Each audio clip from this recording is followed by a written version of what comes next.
Welcome to the Cinema Australia podcast with Matthew Eeles.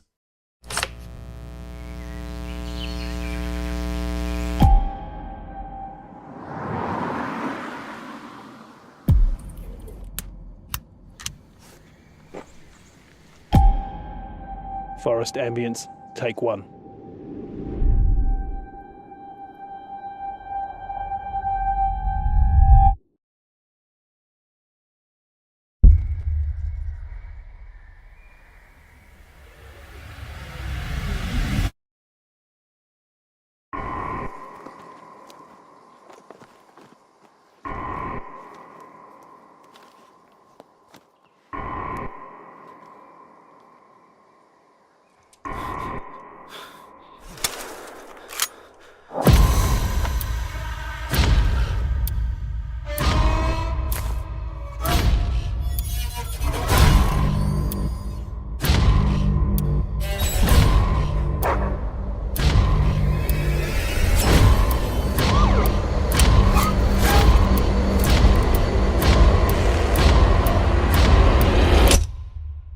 This is Sam Evans. If you're listening to this was a mistake. That's the trailer for Within the Pines. Hello and welcome to the Cinema Australia podcast. My name is Matthew Eeles. In this episode, I'm joined by Within the Pines writer and director Paul Evans Thomas, who gives us a great insight into the making of his unmissable new film. There's no need for me to bang on about why I love this film so much, because I do enough of that throughout this episode, but I do urge you not to sleep on Within the Pines. It's an excellent film that I hope people enjoy as much as I did.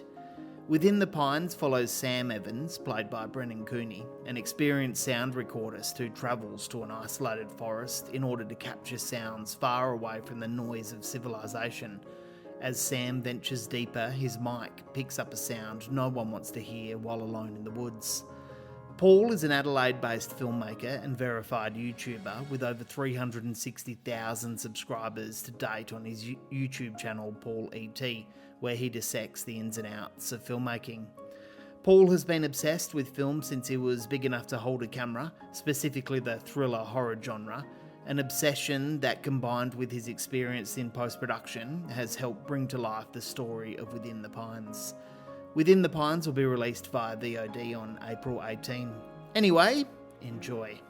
Paul, thank you very much for joining the Cinema Australia podcast. It's great to have you with us. Of course. Thanks so much for having me on. Congratulations on Within the Pines. I went into this film not knowing much about it at all, although I had been anticipating its release for a little while because I had heard about the film through other people. When it comes to filmmaking on a technical level, there's so much beauty to be found in Within the Pines. And when it comes to filmmaking on an entertainment level, there's a lot of fun to be had with it. I enjoyed this film so much, Paul, so congratulations again. Oh, thanks so much. That's awesome to hear. Yeah, I think hopefully we get more of those kind of responses once the film's out. Yes. The next couple of weeks. Yeah. Yeah. So speaking of when the film's out, when is it? When can audiences be expecting the film?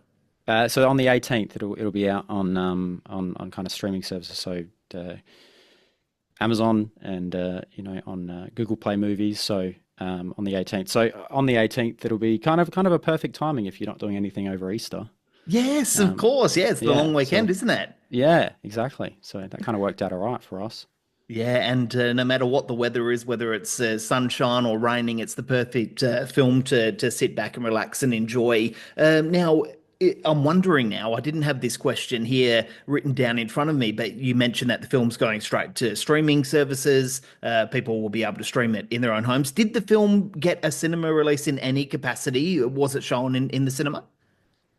So we did, when the film was fully completed after post, we did a few private screenings in the theatre, which was something we'd had done before, but nothing to this scale. We had, a packed kind of theatre of over 200 plus, which was really cool.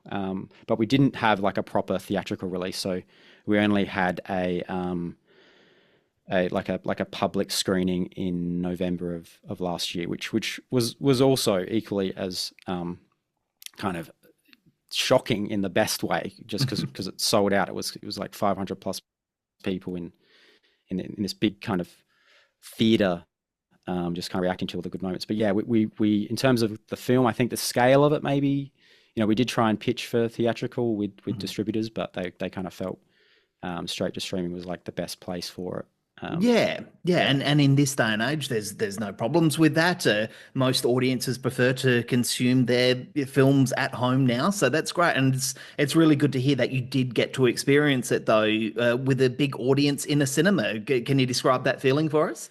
Yeah, I mean, it was all just like a whirlwind that night. I think having Yes. initially having we did the private screenings with friends and well, mostly kind of cast and crew, and just to get their reactions, because a lot of them, even crew, they'd been on set but they hadn't really seen the film come together post the kind of production period. So that was so cool. It was like watching the movie again. And I think every time we played it in a theater with an audience that hadn't seen it before, it was like watching Within the Pines for the very first time. And it was so like, there's just the energy, in those big moments.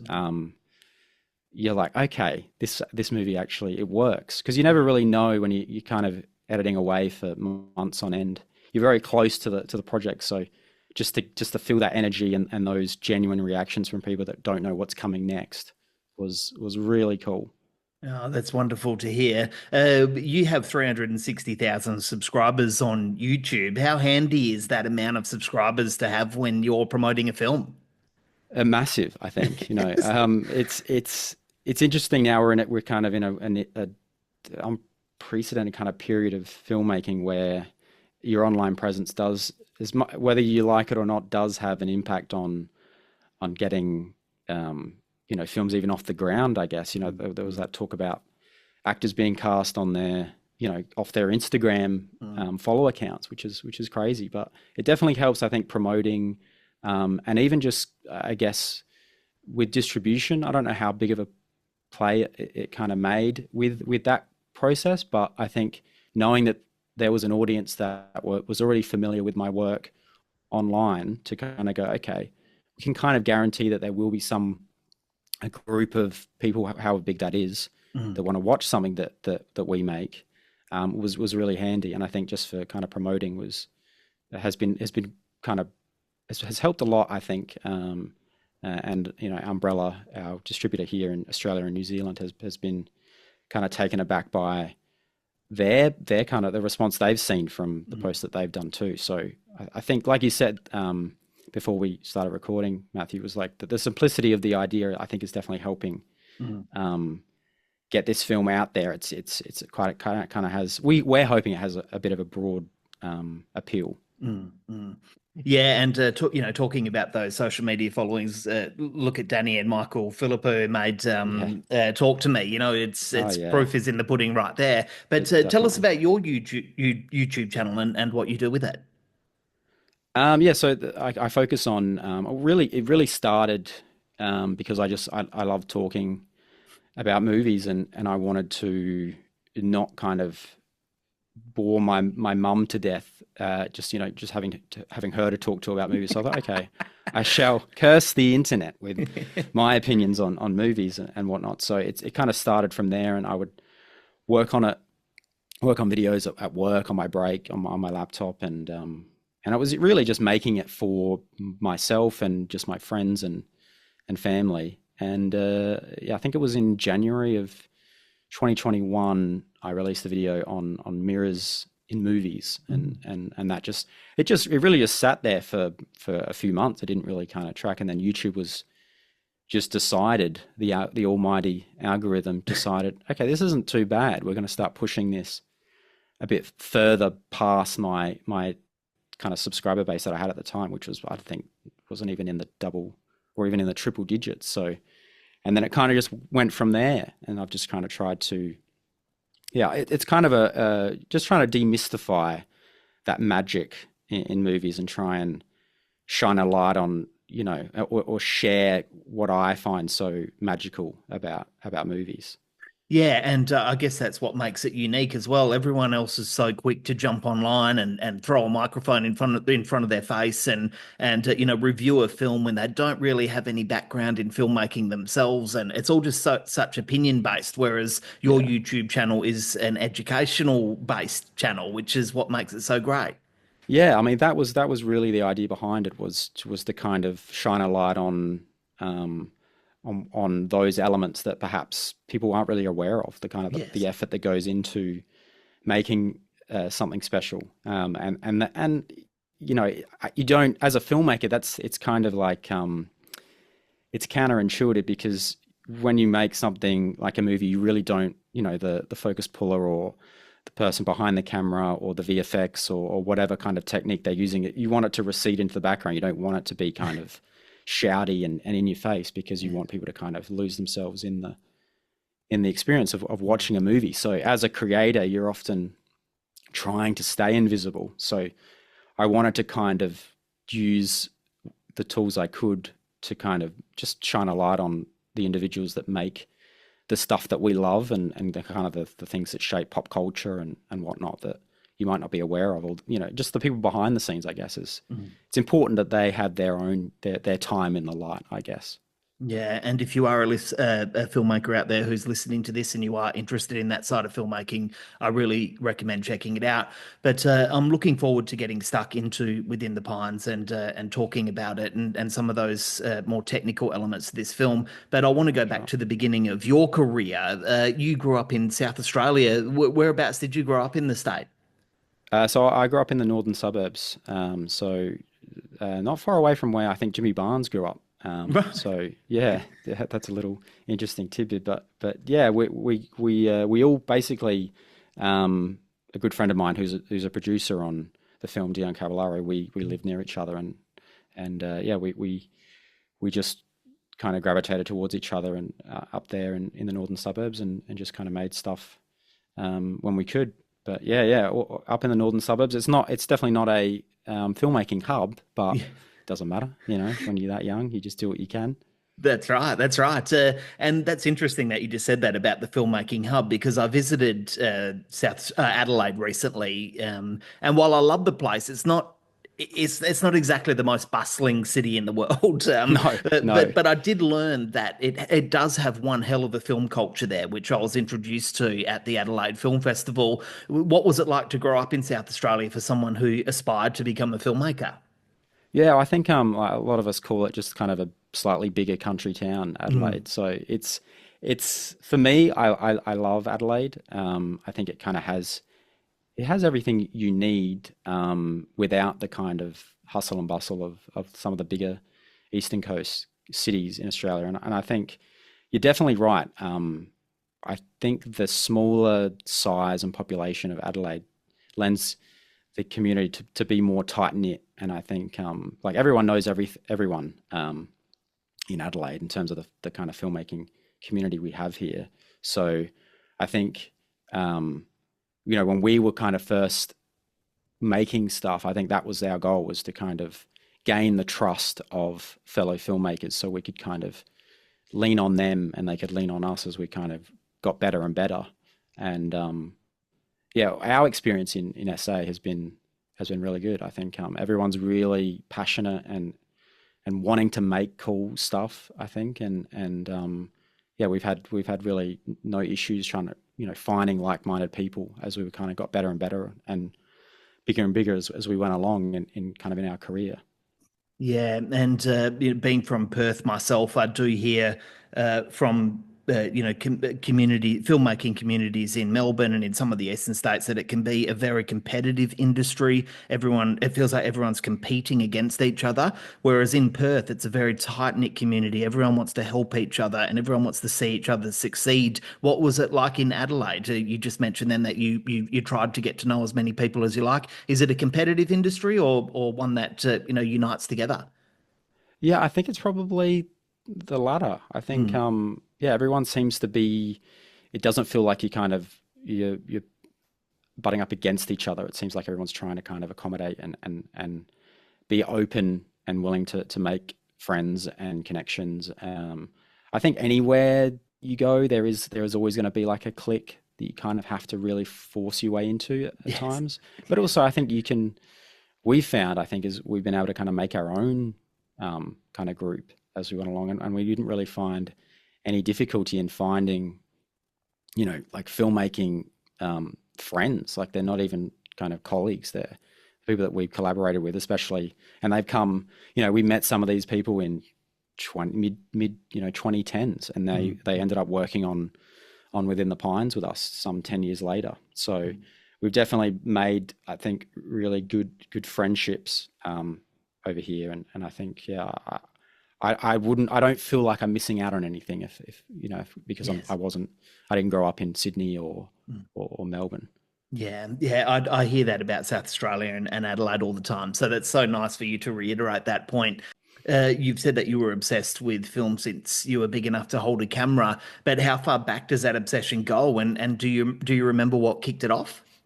Yeah, actually, it's kind of like a core memory. I remember coming home from school when I was in primary school. I must have been maybe 7 or 6, and we had recorded. It must have been like a Monday, and the night before, Jurassic Park was on TV, but it was screening like past my bedtime. So mum and dad recorded it on a VHS tape, and I was so excited. I came rushing home, and immediately, probably after I was made to finish off any homework, we popped it on, and I watched Jurassic Park all the way through with the ads in between. Like I couldn't care less. Yes, yeah. And I just remember sitting there going like, how is this possible?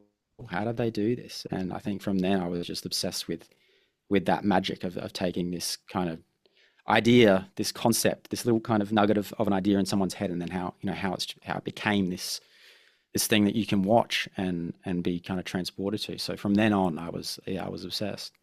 So would you say that your obsession was watching movies just as a viewer, or did you go straight into trying to learn about the technical side of it? I mean, especially with something like Jurassic Park, it goes so deep from a technical point of view. Yeah, I think I was I think from the get-go I was obsessed with the how.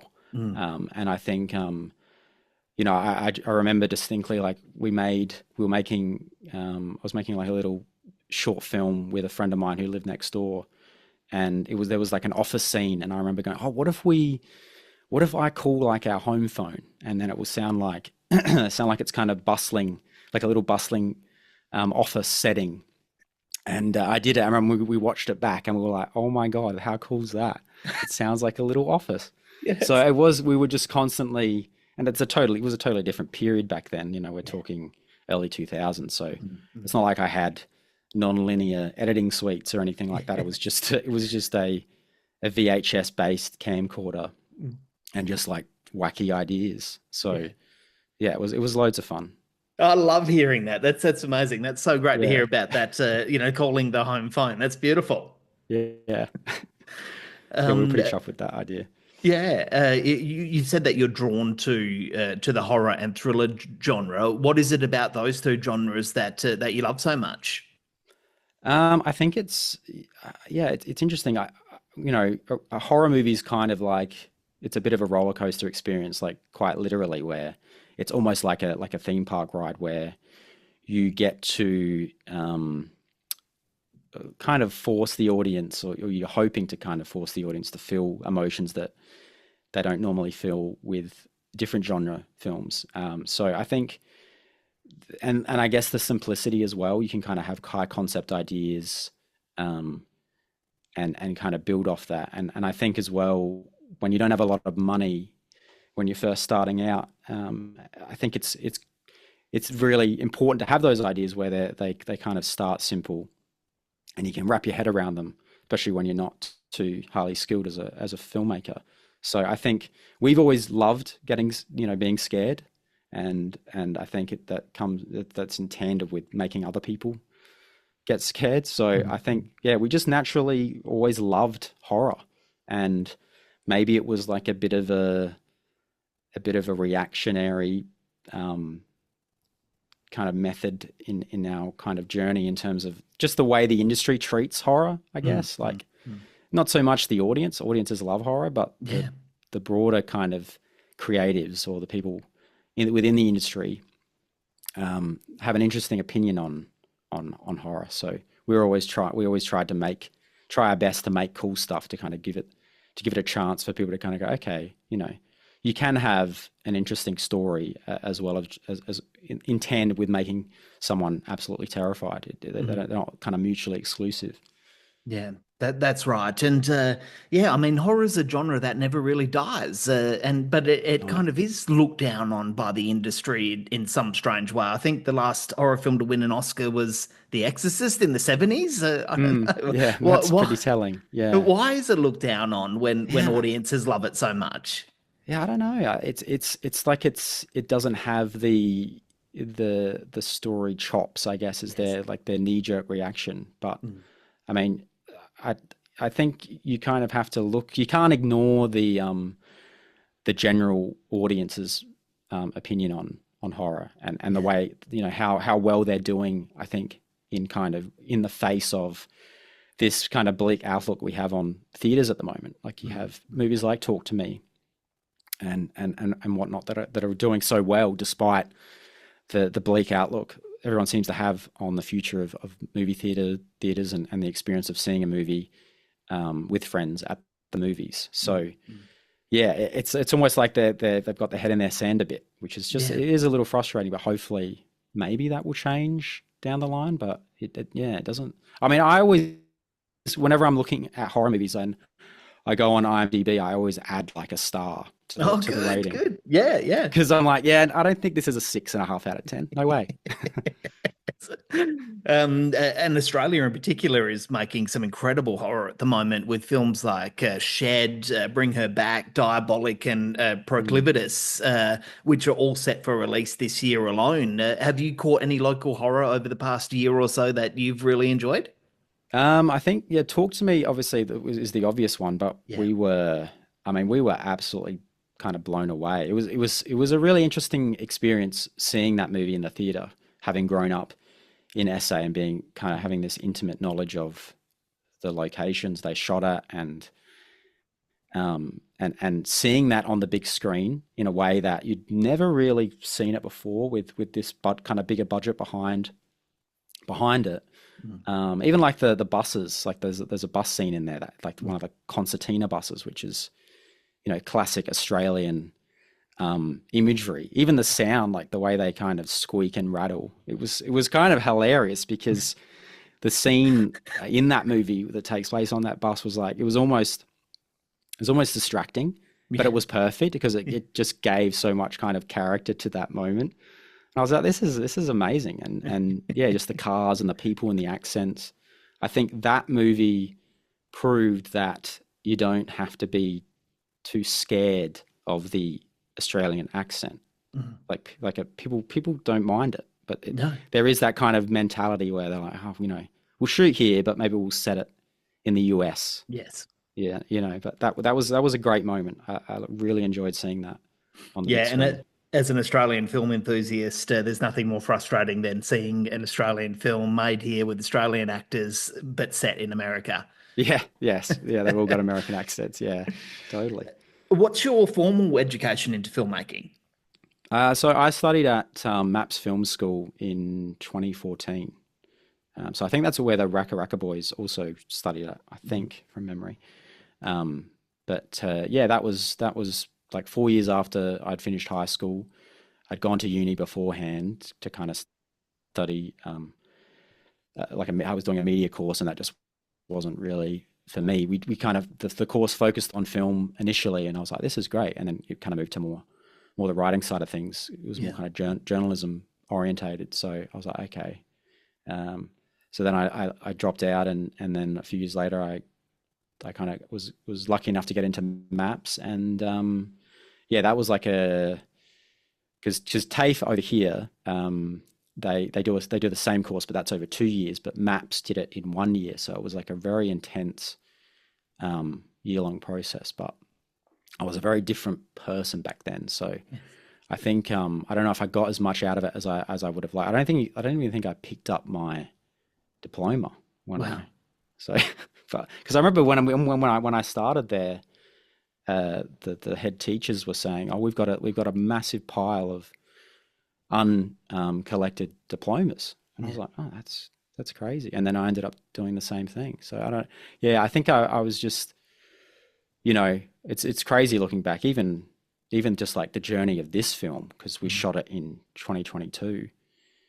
I feel like I'm a different filmmaker from the start of production of just this film to the end of it. So, but it was great to kind of make connections, because Maps was great at that, and kind of because they had a lot of industry professionals that you kind of tap their shoulder and get advice and kind of make connections.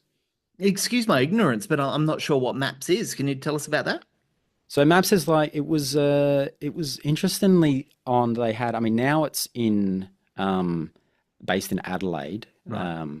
They've kind of been usurped by another film school, but I think they're still called Maps. But when I went there, the building that you studied in and the kind of the studios they had was on another high school's campus. So it was at Hamilton High School. So we were kind of like in the corner of this high school, and but like when we would have our lunch breaks and that, I'd be like, I feel like I'm going to get like bullied by the high schoolers here, because it was such a weird experience, because I'd left high school, escaped that kind of period of my life, and I'm like back here all over again. But yeah, so that was great.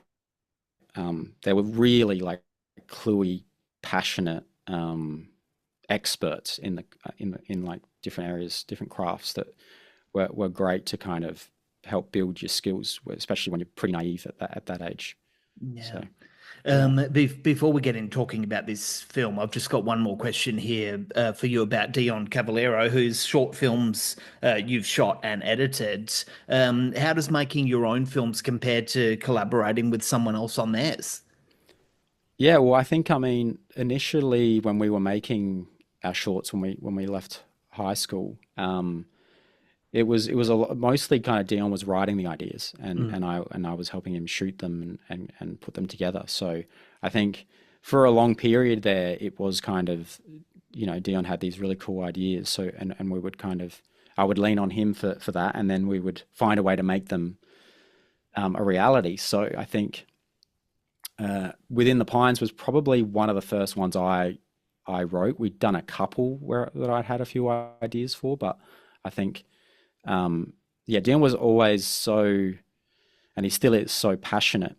And you'd just have these moments where you'd come to a weekend and he'd have an idea to shoot something, and you're like, okay, heck yeah, let's do this. So it was great to have someone so passionate in that early stage, because in those like early stages of making stuff, because I think you need someone like that to kind of lift you up, especially when you're so young. And like in high school we did drama together, and drama was always like it wasn't the cool kid thing to do, but we didn't care. And so post high school you want someone who's as obsessed and as passionate about making movies. So that was awesome from the very beginning. And then, you cut to 10, 12 years later, and he's still kind of by my side helping me make something as big as Within the Pines. So I feel very blessed to have someone like that. It's so great to hear. And I say it all the time. Anyone who listens to this podcast regularly will know how much I bang on about collaboration and how it's key to filmmaking. But let's get talking about Within the Pines. I'm really excited to chat to you about it. I guess you can't talk about this film without talking about Foley Man, which was the proof of concept version of this of the feature film. Can you take us back to that short and what your intentions were with it, and how it served this feature film version in terms of getting Within the Pines made?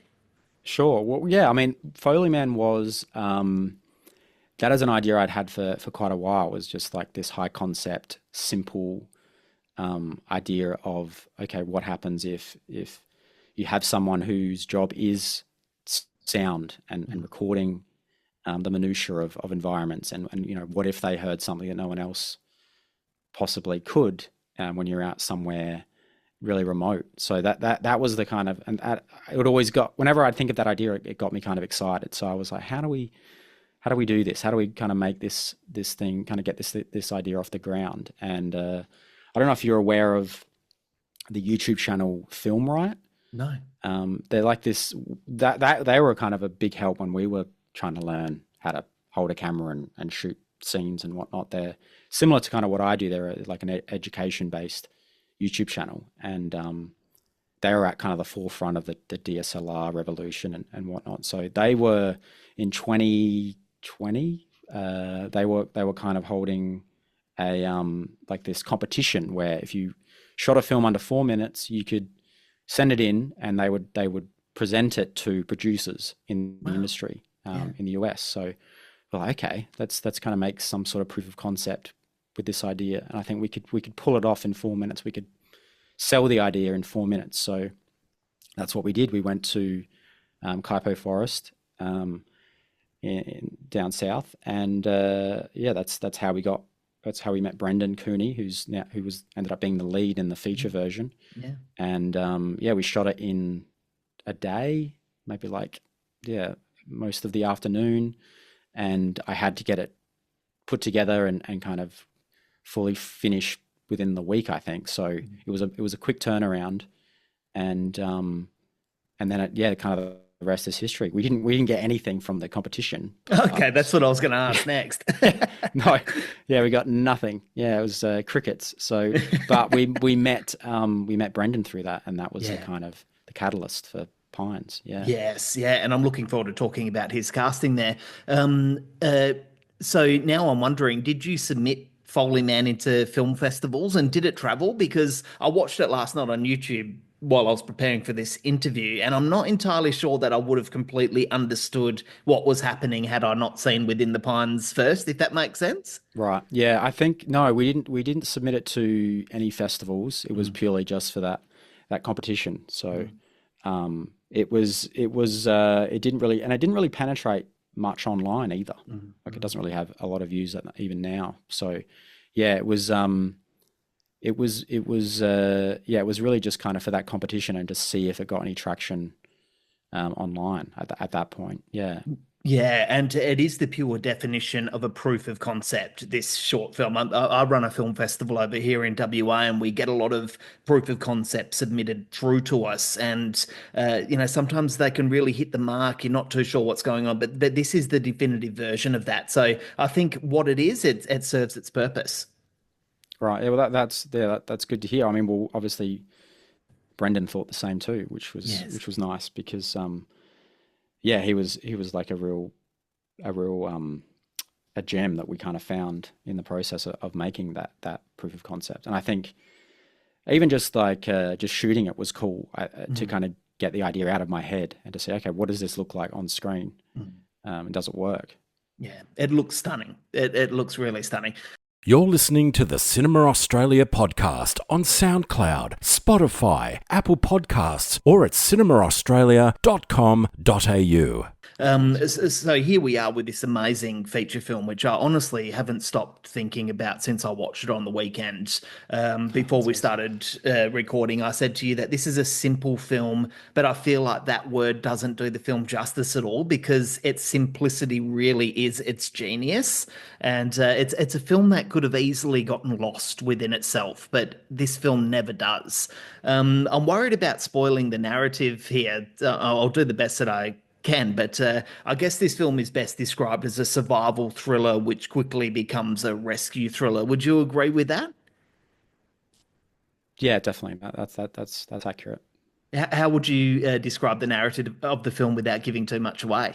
I think it is this kind of almost one location survival horror, which with a bit of a kind of cat and mouse dynamic thrown in there. And I think you kind of it was important for us, me especially when I was writing it, to kind of have a character that was like a reluctant hero too.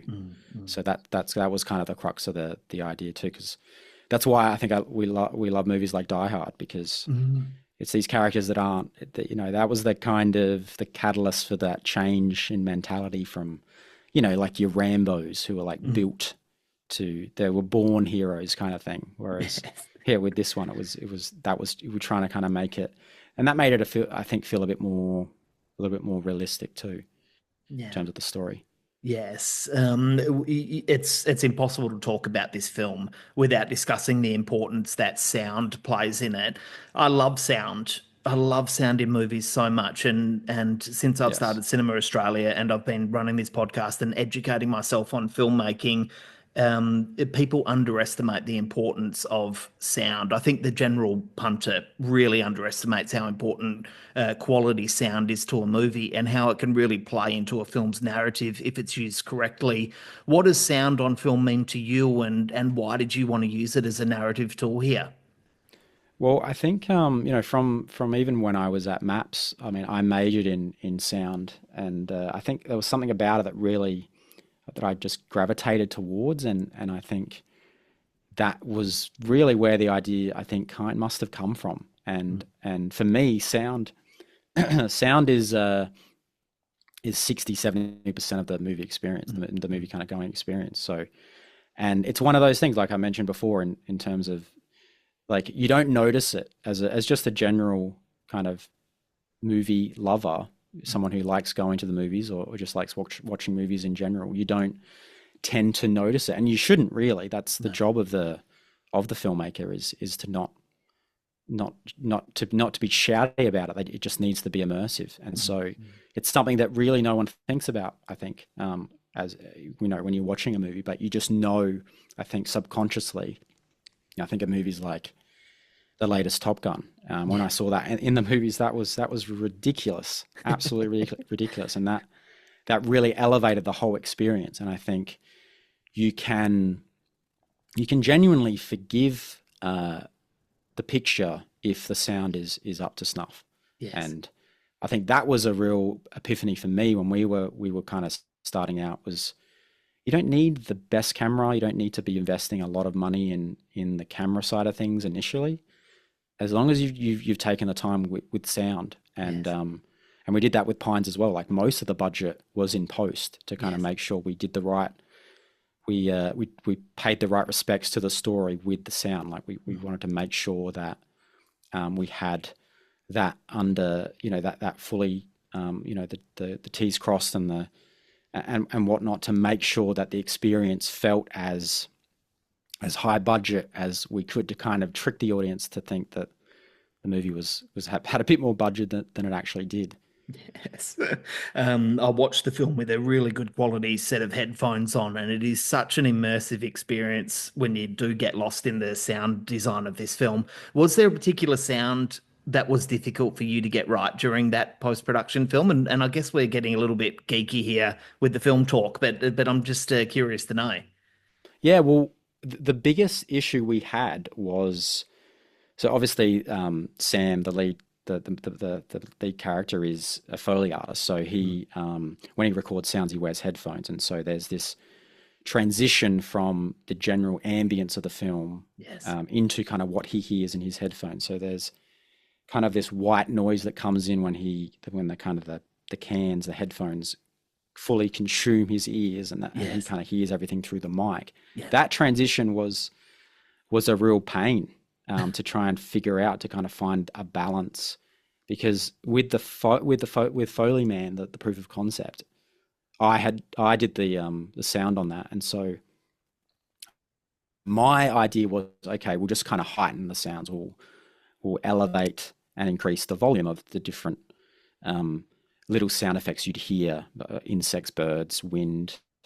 But it didn't really have the right effect. I think it worked for the proof of concept in terms of what we wanted to kind of communicate, and in the time I had to kind of put something together. But with the feature, we need to do something different to really signify that transition. And it was kind of a collaboration with our sound team. Or when I say sound team, it was two people and me. So, but yeah, Adam, our Orlovsky, our sound editor, he kind of was like, okay, what about white noise or something to kind of, something underneath everything else that could kind of just signify that, okay, that the audience can kind of realize, okay, we're in Sam's head now. Mm. But that was really tough. And that was something that I thought would be pretty simple. But it's always those kind of ideas you think you're going to nail first time that always take the longest. Yes. Sound. Yeah. I'm so glad that you brought that up because I've got my notes here in front of me, and I had one of the first thing that I've scribbled down on the page while I was watching the film is transition from the natural sound to the headphone sound is amazing in capital awesome. letters with exclamation marks. So I'm so glad you brought that up.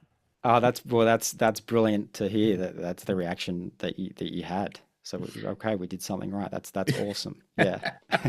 This is just a minor question, but was there a reason that you changed Sam's profession from a Foley artist to a sound recordist between the short film and the feature?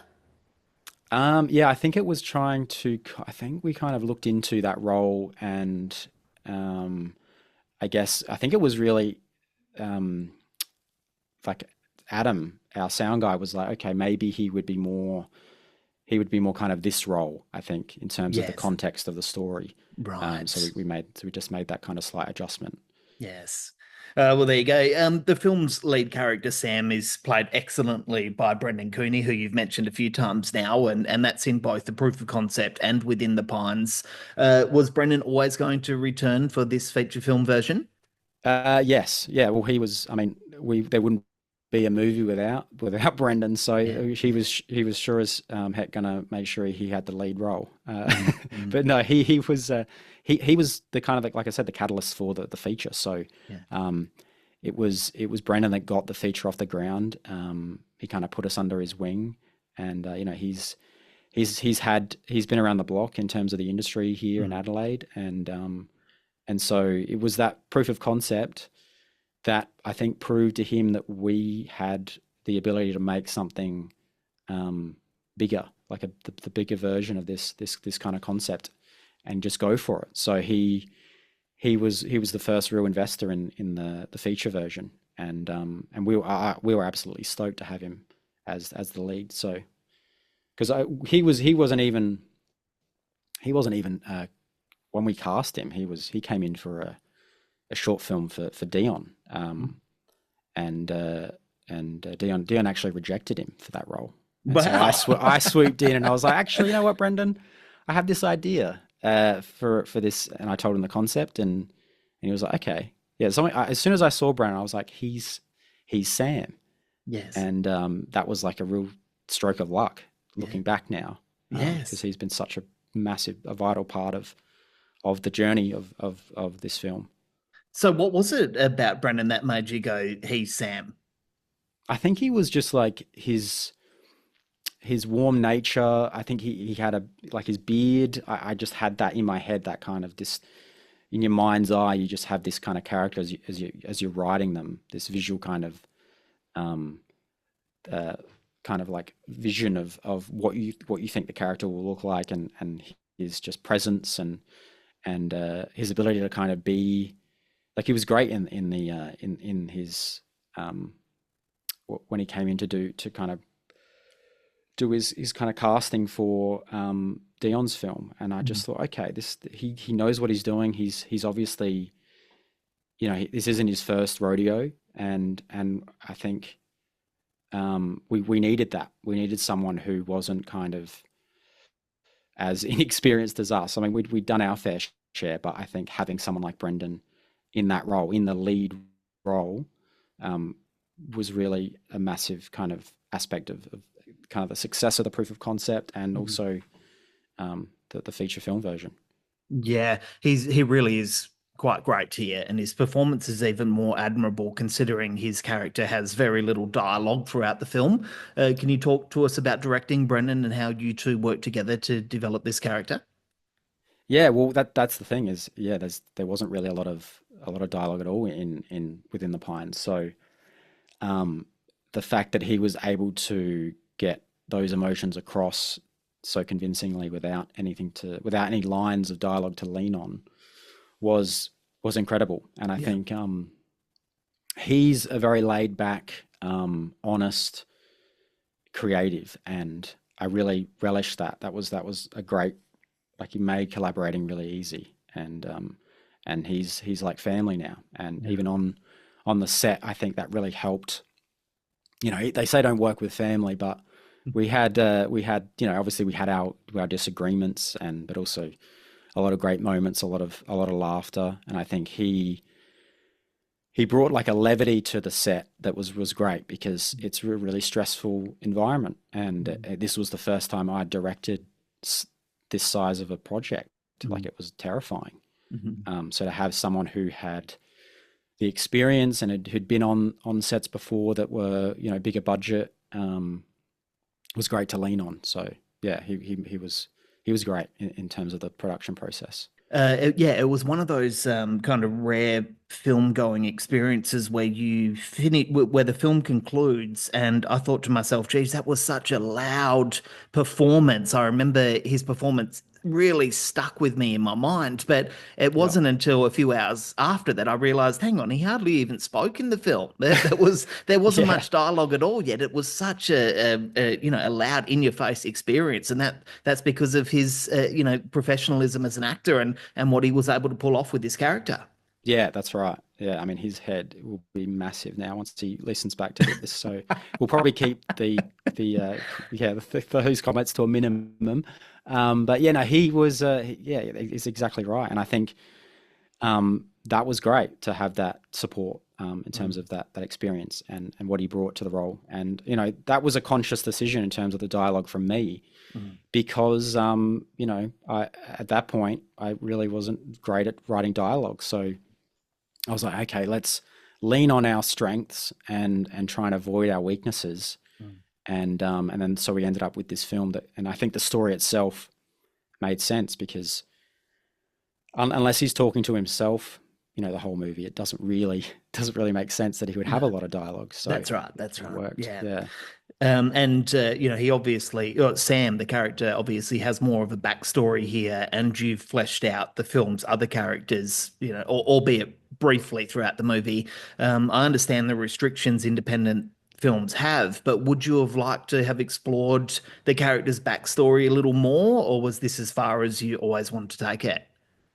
Yeah, I mean, that's a good question. I think the budget did definitely play a role in terms of what we could explore. I mean, you mentioned the backstory of Sam. I mean, you know, there's in the first scene of the film, there's a few little kind of tidbits of his backstory that are revealed, and that was kind of added after the fact as well. Like, we'd shot a lot of the film, and you know, that there was kind of the skeleton of that idea there, but we felt we needed something more to kind of flesh out that backstory. So it was even a little bit more bare bones in terms of the backstory, because I think we were just very conscious of the time we had on set, and you know, the location we'd paid for, and the schedule was really tight. So I think I would love to have I'd love for the film to have been maybe 15 minutes longer, and obviously that makes more sense having seen,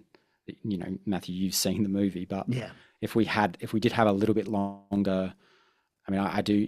If we ever shot a sequel, I know how it would start, because of that ending. So even just to kind of close off some of those threads in this kind of film would have been great. But there was a lot of compromise in general in terms of, you know, you have a script and you're in that kind of honeymoon phase of, oh, you know, what if we did this and we could do this for this scene, and so there was a lot of, actually, we can't do that.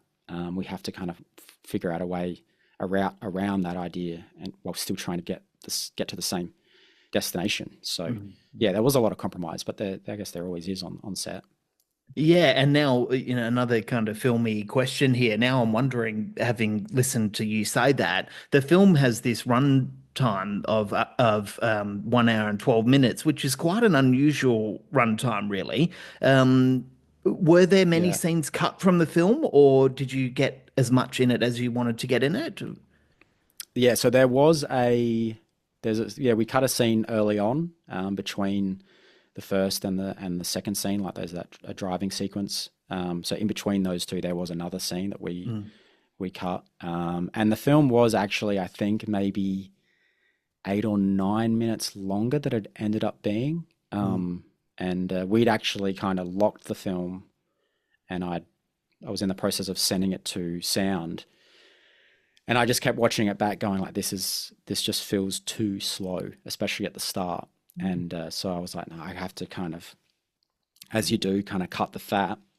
So as much as we didn't want it to be, like you said, an hour and 12 is it's an odd time for a feature. It's borderline. And I was actually like when we were in post, I was like looking up films that were short to see, like, okay, they exist. I think like the first, like one of Christopher Nolan, like his first film, I think The Following, was an hour and 12 minutes long. And I was like, there you go. Yeah. All right, if he can do it, then we can do it. So yeah, so it was kind of like just having that tough love and just kind of cutting the fat a bit, which we needed, I think. Yeah. Yes. Well, last year alone in 2024, I watched 90 Australian feature films released in that year. And I can tell you that I appreciate the 1 hour and 12-minute runtime. Sometimes, especially for independent filmmakers, they get a little bit, I don't know what the right word would be without being offensive, but, some films go for 2 hours or 2.5 hours, and it's just too much for an independent film. This 1 hour and 12 minutes played so well. I really appreciated that runtime. But I want to talk to you about another character in this film, and that's the location. And I know it's a cliche thing for someone to say that, but location does play a huge part in this film. Where did you shoot it? So we shot at Mount Crawford, so up north in SA. So yeah, that was always like a conscious decision from the start. Is like, okay, like from the concept idea was like, look, we don't have the money to build sets and to kind of maybe pay for multiple locations. Could we find somewhere really majestic where it could do a lot of the heavy lifting in terms of the look of the film? And yeah, Mount Crawford was perfect for that. Can you talk us through some of the challenges of shooting, one, so remotely, and two, at nighttime in these locations? Yeah, well, yeah, I mean, it was, as much as it was a blessing to have such a beautiful place to kind of film, it came with the caveats of like, okay, the terrain is truly terrible, just like lugging gear, and when you have a skeleton crew, like it's really painful to forget a piece of gear and having to send someone back to the base to kind of go and grab the battery that you forgot, and so yeah, that was really challenging. Like, obviously shooting at night, we were working with a generator. So it was just a generator from Bunnings. It wasn't like a film orientated kind of Jenny or anything like that. So, lugging it on its little kind of wobbly wheels across the terrain was really tough. And it made me realize that, okay, I really do want to do this, because otherwise I would have been like, let's not bother. Because and it's, as they say, it really is the coldest before the dawn, because we were running overtime a lot of the night shoots, and to like 4, 5, 6 a.m. and it was so cold up there. At Mount Crawford, and I think because you kind of sheltered from the elements a bit. It's much colder. Like we would walk out of the forest into kind of the open space, and it would feel like the temperature was kind of 4, 5, 6 degrees warmer. So inside that space, it was really freezing. And there's a lot of scenes with Brendan having to lay down, and the ground's cold, and so we're kind of having to rug him up, and in between takes, and shots being more, proving to be more difficult than we anticipated, and he's having to wait around longer, and so there was a lot of that. And I think you kind of, when you think about shooting in a forest, like, okay, I mean, I was mostly worried about spiders. I mean, I'm terrified of spiders, but I didn't think I saw one. I was like, okay, that's a blessing. That was like a silver lining. It's too cold for them. Yeah, exactly. So, yeah, the forest was, I think it was, you kind of have to balance, like, okay, you want to shoot inside a controlled set. You've got air conditioning. You've got the ability to really light it the way you want to light it. You don't have to wait. Even during the day in the forest, you have to kind of, if you want an overcast look, you're kind of banking on the clouds, coming coming in clutch for you. And if they don't, you kind of have to wait in between takes if you want to kind of to have some sort of consistency. So, there's certain scenes we shot where a lot of it is kind of cutting between very hard sunlight and an overcast. And so there was a lot of work that had to be done in the color side of things, which, you don't think about when you're shooting. Like we definitely had some sort of, we were conscious about that, but we just didn't have the time to wait. This isn't 1927 where they were kind of waiting hours for the sun to kind of come back over to kind of continue the oneers. We didn't have that time. We didn't have that luxury, so we just had to shoot, and then that kind of that has an effect down the pipeline in post as well. So yeah, it was definitely a challenge, but I think it was a great choice to kind of have the location do most of that heavy lifting for us. Yeah. Well, the film looks $1 million, so you did really well. Thanks so much. I want to talk about a particular scene here. I'm hoping you can talk us through the filming of this scene. It's a new component that I've introduced to this podcast where I get a filmmaker to talk us through a scene. I'm not going to give anything away, and I'm certainly not going to talk about this film's conclusion. But there is a moment in the film where Sam wrestles with another man, and the fight scene itself is so well choreographed and so well shot and cut. I could tell a lot of effort went into it. Can you talk us through that particular scene pre, during, and post shooting it? Yeah, sure. I mean, that was a great day of shooting, I think. And then there was, like you said, you're right. There was a lot of prep for that scene in particular. And there was a kind of a nervy feeling about that because we'd never shot a fight sequence before, and so we were kind of in the dark in terms of, how do you block this? How do you choreograph this? You kind of have to shoot around, punches and whatnot to make them, to kind of sell them, and Brendan and the brilliant Barry Cotton. They weren't stump people. They didn't have any kind of people that they could tap in and go, okay, now that our face isn't in shot, it's your turn, kind of thing. It was them the whole time. And so, they were absolutely brilliant. Like that, they were. By the end of that day, they were absolutely exhausted. And so I think the preparation was really key. We had an idea of the way we wanted to kind of move them around the environment, and the way we wanted to shoot them, and the elements of the scene we wanted to highlight to kind of build the tension. And that took a lot of effort. And I think we wanted that, like you said, it was a wrestle. It wasn't really, it's not a John Wick style fight. We wanted it to feel like these guys were just kind of just scrapping to try and get the upper hand on each other. And I think that kind of really came through, and that's probably one of my favorite scenes in that film, because I'm just so proud of how it came together and how kind of gritty and real it felt. So yeah, that was a great. It was really stressful on the day, but once we were kind of cutting it together, it was cool to see it come together. Can you relax now when you watch that scene? While you're watching the film back, are you relaxed watching it, thinking, yes, we did all we could, we did the best job that we could do? How do you feel watching it back? Totally. Yeah, I'm definitely, that's one scene in Pines that I can sit back and go, like, we did such a good job. Like we really like it, and it was virtually what I had envisioned and what we were all trying to achieve. So the fact that we were able to do that with like a moldy bed mattress as the kind of the brace for some of the stunts and whatnot, like to think about the scrappiness of the shoot and to see how it all came together.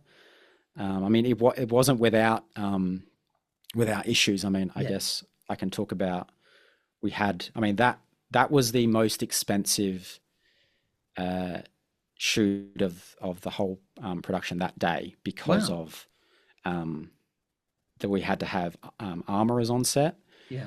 So I think Australian kind of the filmmaking space obviously has very tight restrictions on that. So we needed to have, you know, quite a bit of personnel there to make sure it was all safe. And so we actually shot it in the first week on a Wednesday and up at Mount Crawford, and we're pretty happy with it. And then we got back and did kind of the data management, kind of copied everything over, backed things up. And then we noticed that there was some sort of issue with the footage. There was like something had happened because we were recording, sorry to get technical here, but we were recording from our camera into like an external display, just so we could have like a higher resolution image. And so there was like these like lines kind of burnt into the footage. And I remember that night, like I'll never forget it. We were just absolutely, what is this? This can't be, like, is it an error with my computer? Why is it showing this? And we actually we couldn't use any of that footage from the first. Oh my God. First day of that first version of the fight. So we were like, oh my God, you know, this, for all the days for this to happen. And it wasn't really anyone's fault. No. It was just an unfortunate thing that had happened amongst the commotion of kind of the day. And so we had to reschedule it and reshoot it. And the weird thing is, like, we had done a previs, we'd gone there a few weeks before and just taken stills of the shots. So we had an idea, but then we basically had a video previs, like an animatic now with all these like lines burnt in, but we had the knowledge of, okay, that worked, but that didn't really work. So it was kind of like a blessing in disguise. And I think it made the fight even better because we kind of did this big rehearsal without realizing it. So it definitely worked out in the end, but yeah, it was like a really terrifying kind of few hours after we'd kind of realized what had happened. But that was kind of how the fight came together. And in a way, I'm kind of glad that we got a second go at it because it really, because I've got that version of the fight still on my computer, and I watch it every now and then and compare it to what we ended up with, and I'm like, yeah, it's way better. So, that's good. That's great. I'm so glad I asked you that question because that's such a great story. And that question, when I get filmmakers to talk us through a scene, it can be a bit hit and miss because sometimes a filmmaker will say, "Oh no, that was easy. It took us a few minutes. We were done. There's nothing to it." But I'm so glad I got to ask you that question. And thanks for sharing that. You mentioned earlier that you feel like you've changed so much as a filmmaker between shooting Within the Pines and now. How have you changed?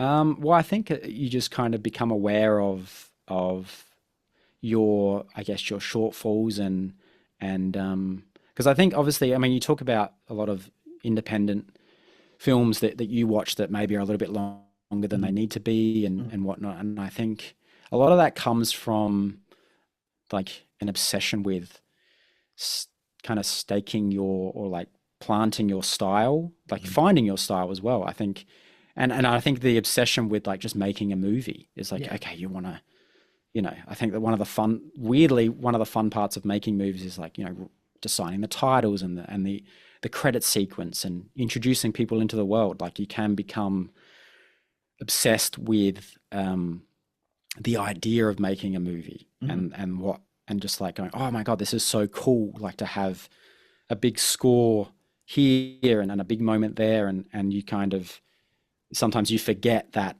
it's not really about you. It's about kind of the story you're trying to tell and the experience you're trying to have, the audience, the experience you want your audience to have. So I think I was very, I've just become more experienced, and with that comes a bit of wisdom, and you realize that, okay, if you want to, there's a better way to tell that sequence or to show that kind of event and the progression of a character, or I think I've just become or tried to become more succinct with storytelling. And I think audiences, whether they realize it or not, whether they're conscious of it or not, appreciate that kind of that conciseness and whether that's a word or not.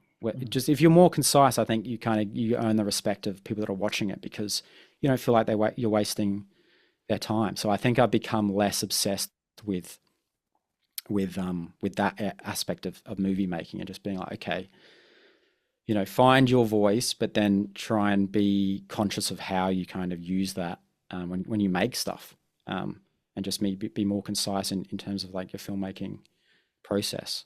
Yeah, but you're very fortunate to have learnt that lesson so early on in your career. Yeah, because sometimes independent filmmakers are guilty of that. They do forget that there is an audience who's watching this film, and that they should be making it for an audience. So I'm so glad you got to learn that lesson so early. How keen are you to jump into another film?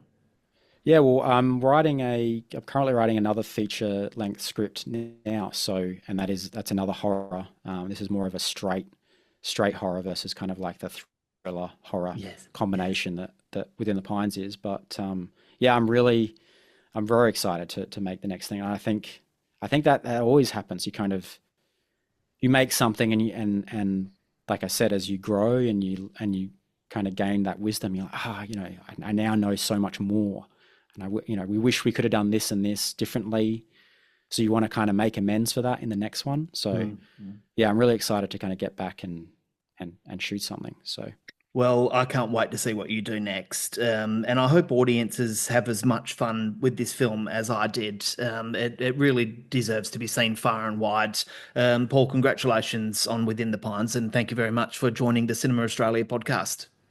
Thank you, Matthew. It was a pleasure, and I really appreciate what you do for the for this community. I think it's great to have someone like you to kind of shine a light on these smaller productions that can like slip under the radar. So thank you.